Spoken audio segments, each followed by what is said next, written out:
So guys, आज का video का टॉपिक है द वर्चुअलाइजेशन ऑफ मूवी।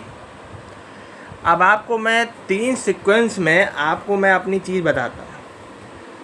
अब अपनी क्या मतलब समझिए कि ये एक साधारण मतलब ये दुनिया का ही पार्ट है और इसी चीज़ में ये चीज़ समझिए कि इस चीज़ को हम लोग अगर बहुत से लोग अडॉप्ट करते हैं, बहुत से लोग अडॉप्ट नहीं करते हैं।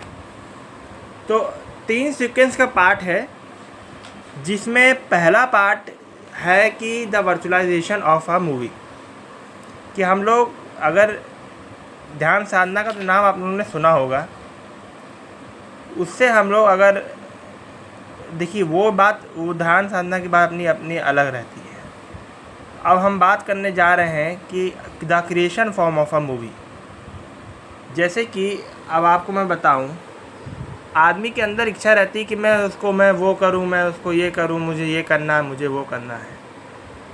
हम अपनी माइंड की पावर से, अपनी माइंड की थॉट से कहीं भी चले जाते हैं और कहीं भी सोचने लग जाते हैं।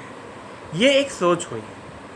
अगर उसी सोच को हम अपने पावर के फॉर्म में बना के उसको हम अगर इमेजिनेशन करें तो उसी को हम द क्रिएटिविटी ऑफ विजुअलाइजेशन कहते हैं।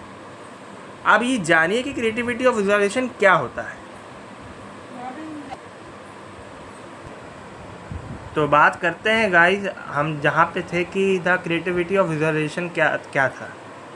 अगर हम बात करते साधारण सीधे फॉर्म में, हम अगर कोई मूवी करना चाहें और हमें इन केस बहुत सी चीज़ें इसमें इंक्लूडेड होती है, लेकिन मेरी जैसे अपनी खुद की जो एक ख्वाहिश है वो यही होती है कि मैं मूवी में काम करूं। तो मूवी में काम करने से हमारे माइंड के थ्रू, हम अपने विजुअलाइजेशन के थ्रू हम अगर काम कर रहे हैं तो उस काम से हमें उसी को क्रिएटिविटी ऑफ विजुअलाइजेशन कहा जाता है, कि हम कैसे क्रिएट कर रहे हैं अपनी चीज़ों को, अपनी बातों को।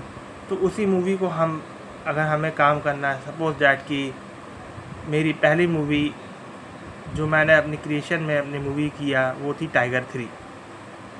अब आप देखिए कि कितने लोग मुझे देख पाए आप टाइगर 3 में। ये बात आपको बकवास नहीं लगनी चाहिए, मैं सीधा साधारण मुंह पे कह रहा हूँ ये चीज़।